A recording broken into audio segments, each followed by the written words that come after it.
Hi, I'm Jack Messer, the Director of Planning for the City of Overland Park. You are watching a video series that we have prepared in advance of the city's upcoming comprehensive planning process in 2022. This is one of 4 videos that is being presented from July through October. The idea of these videos is to introduce food for thought as we think about the future of Overland Park. We hope you find this information useful.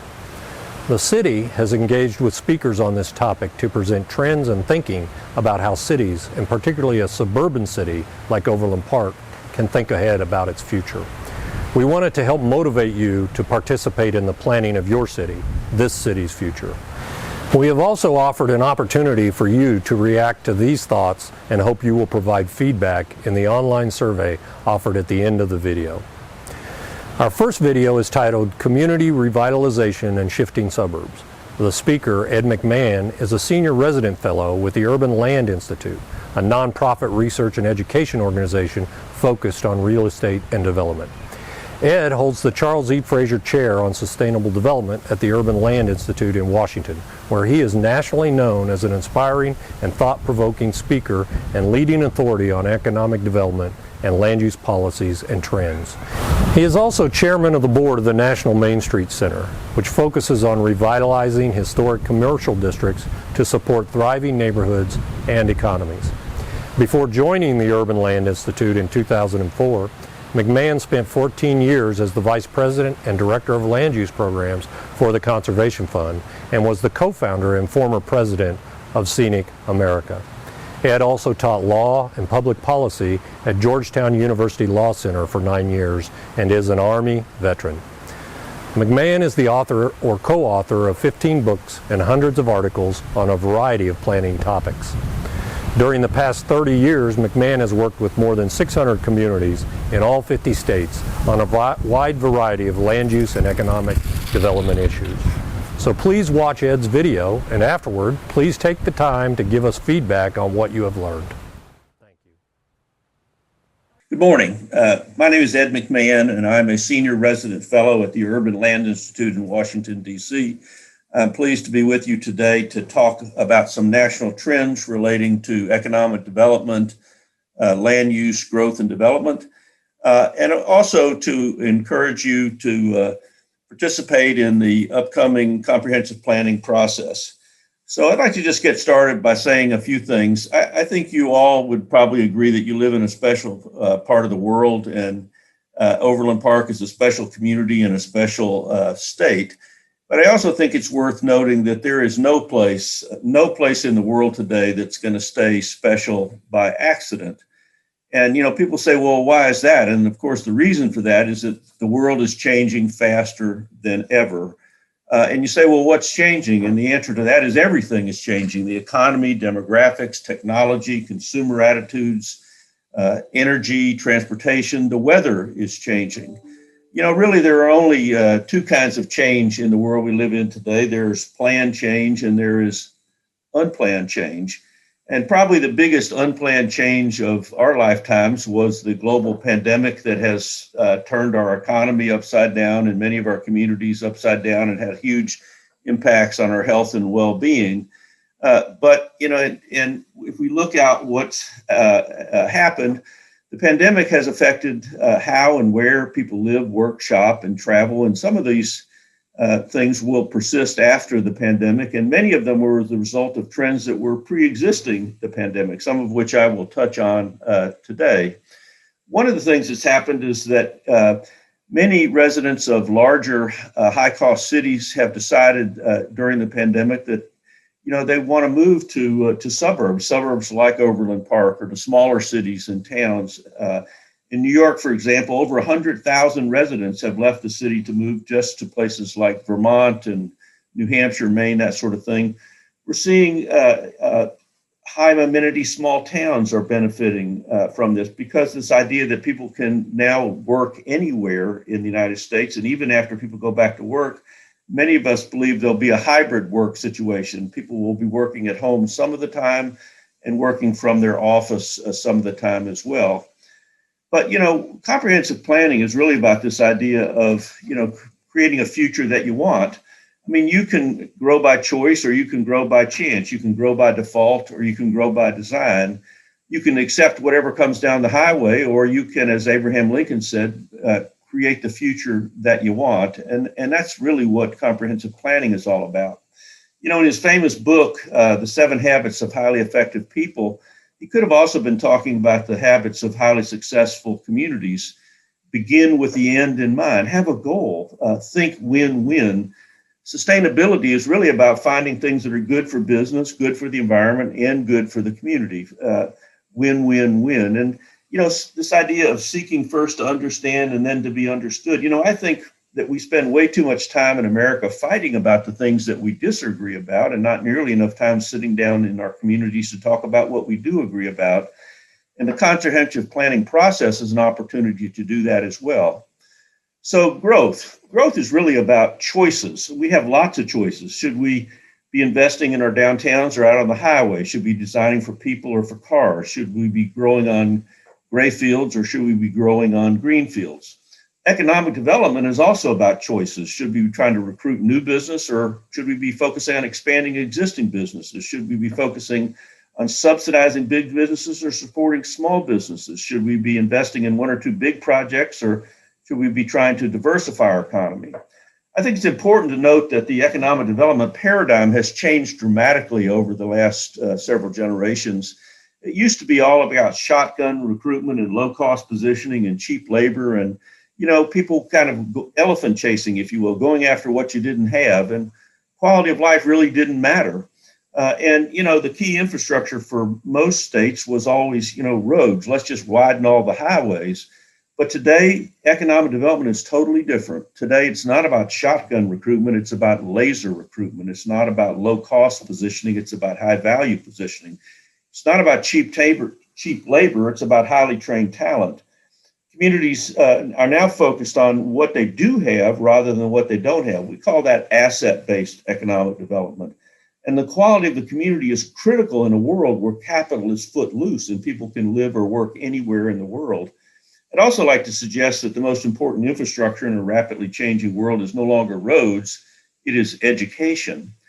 So, you know, let's look at the site selection criteria that site relocators use when they're thinking about where they want to locate a business. And, you know, you might say, well, all of these are important, but what is the most important factor in site relocation today? Well, it's access to talent. It has eclipsed all other site location factors to become the single most important factor. And interestingly, the quality of the community is the top factor affecting where job seekers want to live and where they want to work. So let's talk a little bit about Overland Park. Overland Park is a suburb like so many other suburbs in America, but like suburbs all over the country, they're changing.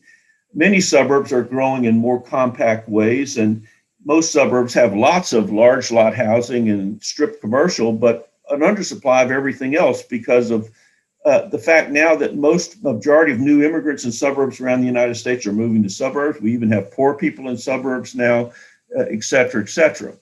So let's talk today about housing. Let's talk about commercial development, and let's talk about the corridors in our community.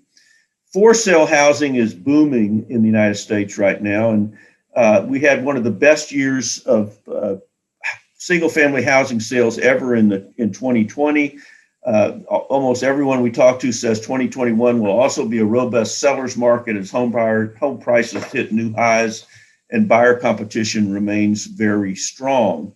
But rent swings are also reflecting a changed workplace. Flexible work policies have given Americans much more freedom to move or to live wherever they want. Rents have dropped precipitously in high cost cities like San Francisco or New York or Washington. But they've actually gone up in smaller cities like Nashville or Memphis or Charlotte, as well as in the suburbs surrounding those cities because they're becoming more popular as places to live. So, but one of the things I think remains true, and it's going to continue to be true going forward, is this idea that the old one-size-fits-all marketing and product approach simply doesn't work in a world where we have so many different kinds of households and so many different kinds of people looking for so many different kinds of housing.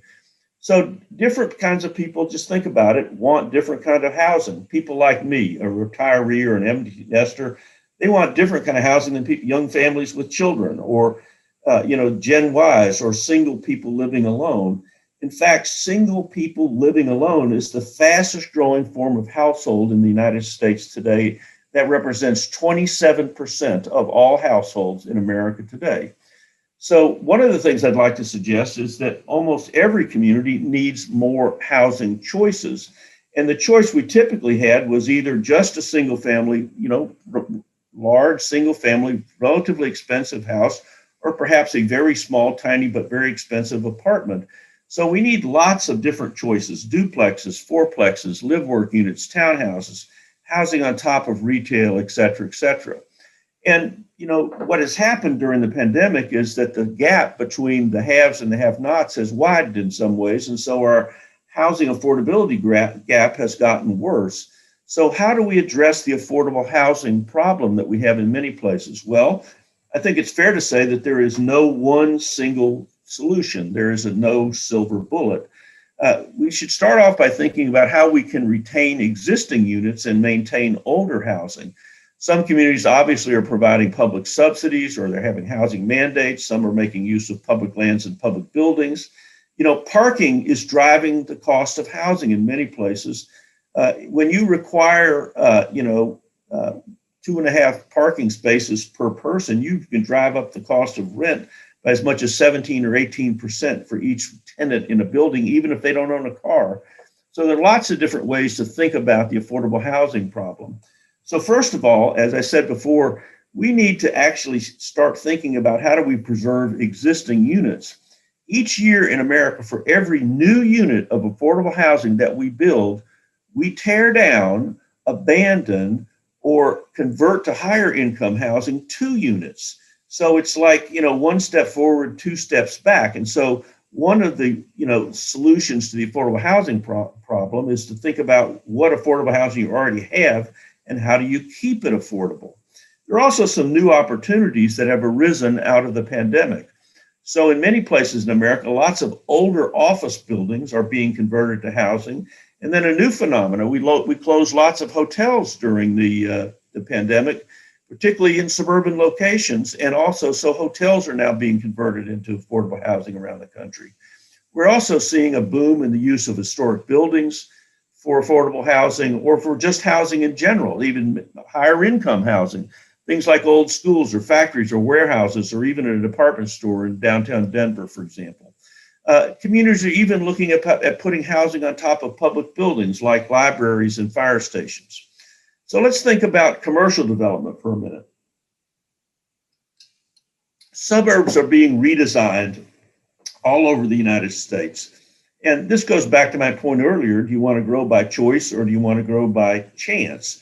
And, comprehensive planning is the opportunity to actually decide what kind of future that you want.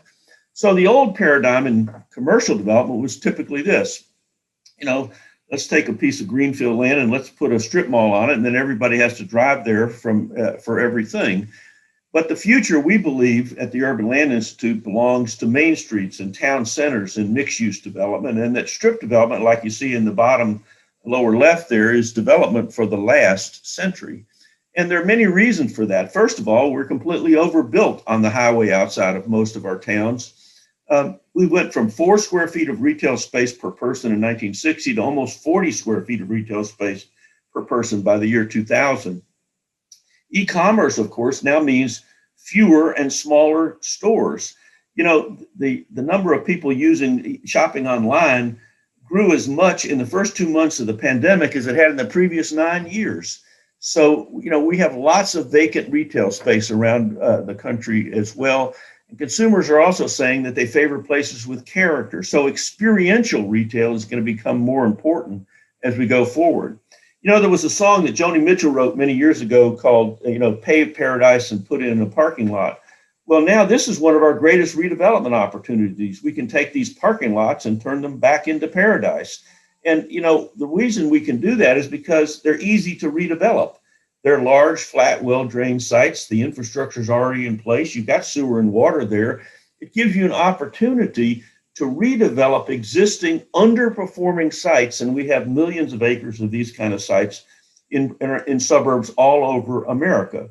So here's what we're seeing around the country. We're going from spread out, single-use, drive-only buildings like you see in this Best Buy to a Best Buy like this, that's compact, that's mixed use, that's walkable or drivable. Now you say, who might want to live upstairs? Well, there's a lot of people who like this idea of, sleeping upstairs and shopping downstairs. And maybe it's some of those 75% of American households who do not have school-age children. Once again, empty nesters, retirees, unrelated singles living together, single people, and so on and so forth. You say, well, I couldn't do that in my community. Well, maybe you could do something very simple like this. This is a Dairy Queen in the small suburban community of Herndon, Virginia. It has a dentist office upstairs. How appropriate. Who would you rather live next door to anyway? A house full of out of control teenagers or a dentist office? Which one would have a greater impact on your quiet enjoyment of your property? Let's also talk about the economics of mixed use development. So these are two Waffle Houses. They're both in the town of Fayetteville, Arkansas. The one on the left is right off of the interstate highway, and you've all seen these kind of sites all over the country. I saw this while visiting Fayetteville a few years ago, and then we got off the interstate and drove into downtown Fayetteville, and there was another Waffle House with 3 floors of housing on top.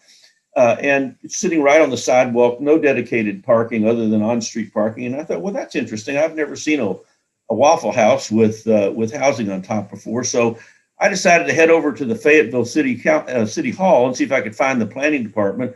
And I went in and said, do you guys know anything about that Waffle House? And they say, sure we do. We've already done a study about it. And it turns out that the Waffle House downtown in the mixed-use building was getting 15% more, earning 15% more than the one out on the highway. But the important thing is what you see on the bottom here. The Waffle House in downtown Fayetteville was producing more taxes per acre, more jobs per acre. It had 40 people living upstairs, so it had more residents per acre. There's no one living above the Waffle House out on the highway. And oh, by the way, if you're eating a lot of waffles, you probably need a walk after you go to the restaurant. And so in almost every single way that you can measure economic performance, the mixed-use building is outperforming the single-use drive-only building out on the highway. And what you should know is that retailers are breaking all their old rules. All the things they used to say they couldn't do, they're now doing. Putting grocery stores like this Harris Teeter store in a mixed-use building, or a small footprint building like the Whole Foods, or a multi-story building like the Target you see there, or putting a giant grocery store in a restored historic building. And I could go on and on. I mean, this is the old paradigm, a gray-blue battleship box surrounded by large parking. Let me show you the new Walmart. Well, there's one. It's in a mixed-use building. It has 200 apartments on top. It actually has real windows that let real sunlight onto the floor of the Walmart. There's escalators in there. And by the way, you say, well, where's the parking? Well, it's underneath the building. And this is, happening all over the country. So this is a mixed-use Target in Minnesota, and this is a new Walmart in Maryland, and this is a new Target in Chapel Hill, North Carolina, and we could go on and on. So I wanted to discuss 5 types of suburban redevelopment today. First, suburban town centers. Second, suburban mall and office park retrofits. I'm going to just touch briefly on suburban transit development, suburban corridor redevelopment, and large-scale suburban transformation. So suburban town centers, well, what is that? It's like having a downtown out in the suburbs. And successful suburbs of the future are going to have some sort of walkable mixed-use center that people like to gather in. And we're seeing these popping up in communities all over the United States. This is the county that I live in. This is Montgomery County, Maryland, and our county seat was Rockville, Maryland. And back in the 1970s, they thought it was a great idea to tear down most of the downtown in Rockville and replace it with this beautiful mall you see here in the background. But guess what? Now they've torn the mall down, they put the downtown back. And that's kind of a metaphor for what we've been doing around the country because there's such a desire now for walkable mixed-use places in our suburbs. And we're seeing these kind of places being created all over the country.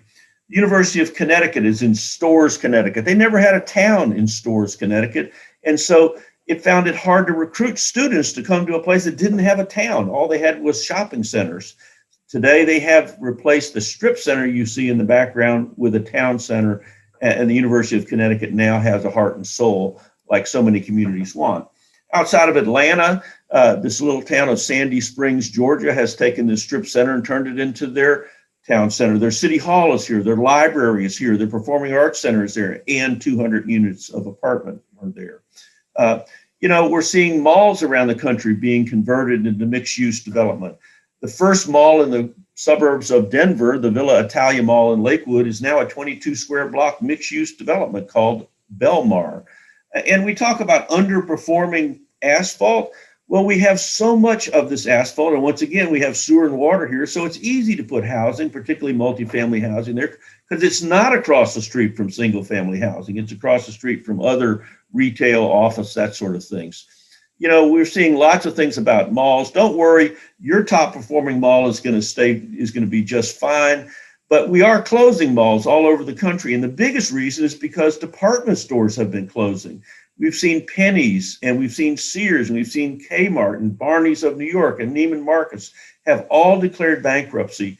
And department stores represent 30% of the square feet in malls. And so if you lose your anchor store, then the malls start to turn over, and we're going to see that in the future as well.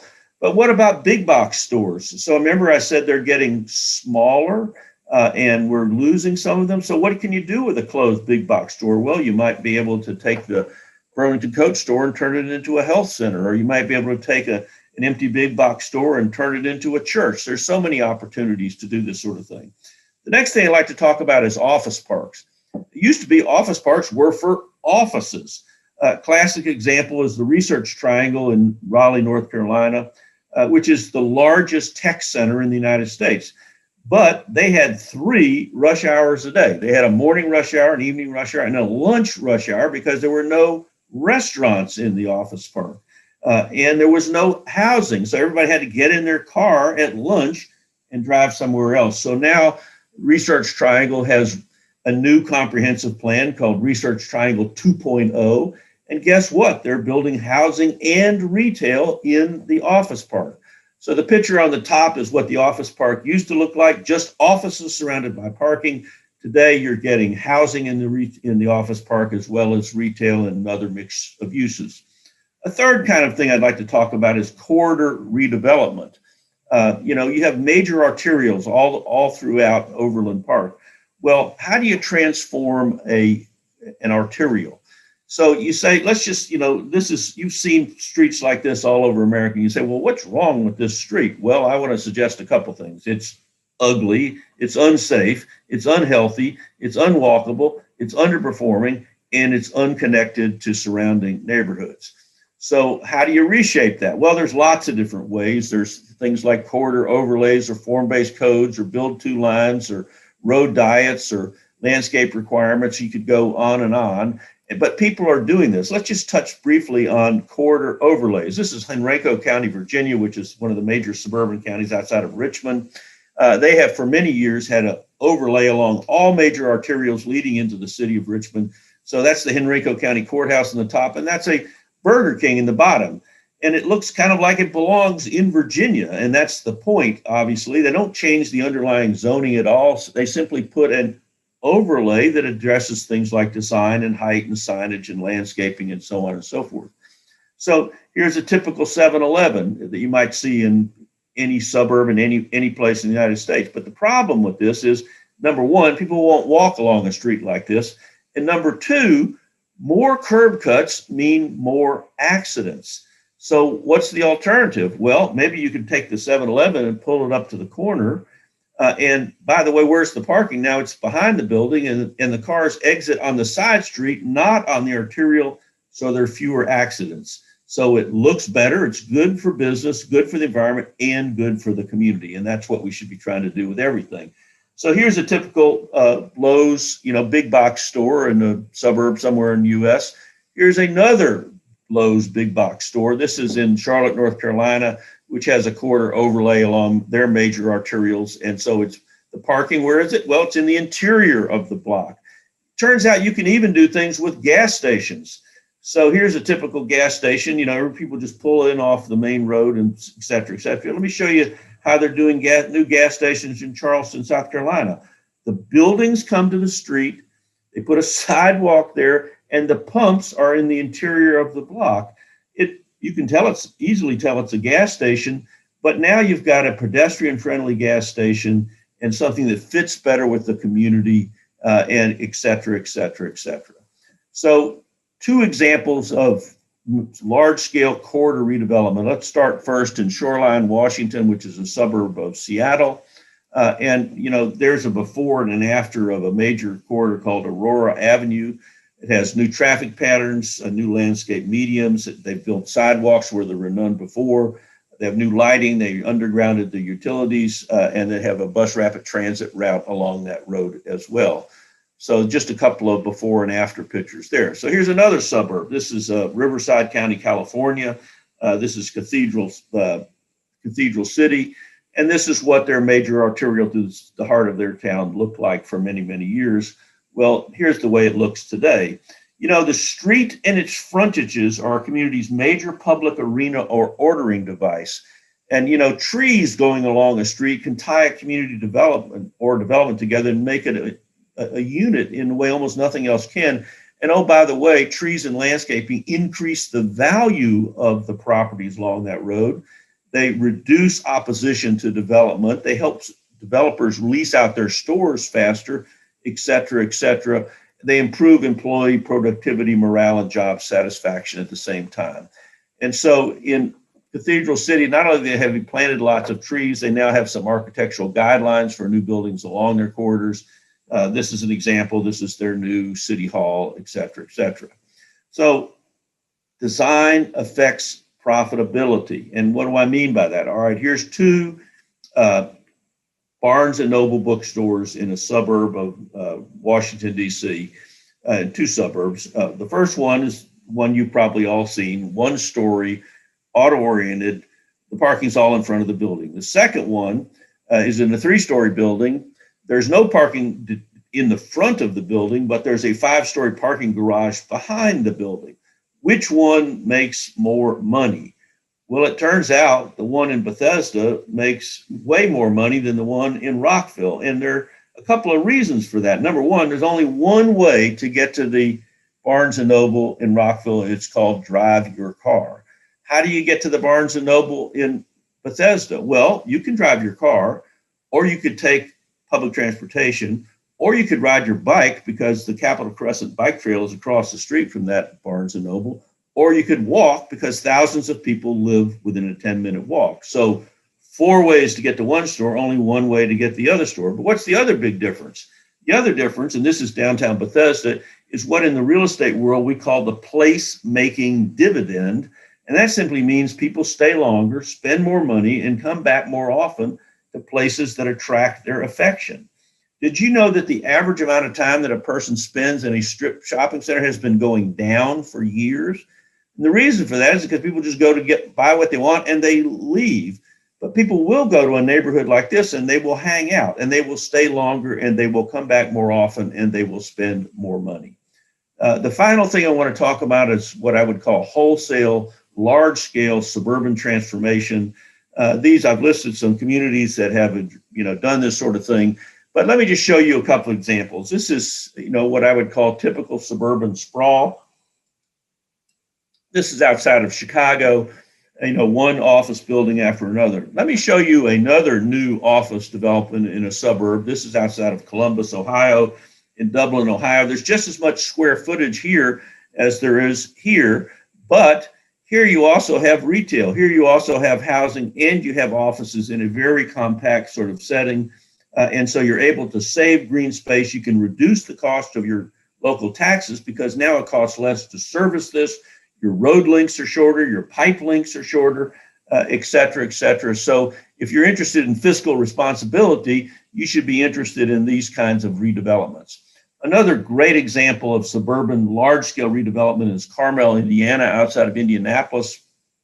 You can see here they're known for their roundabouts. They have a suburban town center. They actually have 2 suburban town centers, and they also are probably one of the best examples in America of trail-oriented development. This is the Monon Trail that goes all the way into downtown Indianapolis, connects with the Cultural Trail in Indianapolis. And guess what? They did a study that found that Properties within 2 blocks of this bike trail went up 148% over a 5-year period, while properties citywide went up only 22%. So having alternative transportation is also very good for business. They've also done things like this. This is a before and after of the way all their suburban development looks. So it used to be, this is what the Walgreens would look like. They were 1-story buildings. The parking was always in front. Now they have 2-story buildings with the parking on the side or in the back. Same thing with the Kentucky Fried Chicken, and I could just show you more and more of these. So I'd like to just end by saying, successful communities always have a few things in common. First and foremost, they have a shared vision for the future. And some people might call that a plan for the future. Now, I'm sure there are people in Kansas and in Missouri and other places that would tell you, well, I'm against planning. But, let me ask you this. Tell me the name of any successful individual, organization, corporation, or community that doesn't plan for the future. Failing to plan simply means planning to fail. Imagine a business that didn't have a business plan. Well, they'd have a hard time getting investors. So you've got to have a vision, a shared vision, plan for the future. And those successful plans almost always begin by inventorying the things you already have, your existing assets, both local and regional. And then communities build their plans, whether it's a land use plan, a tourism plan, an economic development plan around the enhancement of what you already have. I'd also like to suggest that successful communities use education, incentives, partnerships, and voluntary initiatives, not just regulation. Now, don't get me wrong. I didn't say I'm against regulation. Prevents bad things from happening, sets a minimum standard of conduct, et cetera, et cetera. But we also need to think about how we could use carrots, not just sticks. How do we encourage people to do the things that we know are the right things to do? But having said that, we also know that all development is not created equal. Some development will make Overland Park a better place to live in, to look at, to work in, to visit. Some won't. So you have to pick and choose among development proposals. Communities that set no standards will compete to the bottom. Communities that set higher standards will compete to the top because they have learned that if you say no to bad development, you will always get better development in its place. Successful communities cooperate with their neighbors for mutual benefit. What about the other cities around you? And, how do you work together for mutual benefit? Successful communities consider what they look like. They have an authentic sense of place. And certainly successful communities have strong leaders and committed citizens. I hope I've given you some food for thought today. Thank you so much for having me with you. We want to hear from you. For more information about this speaker series and to keep up with the latest, visit our website, opkansas.org/compplan. Thank you.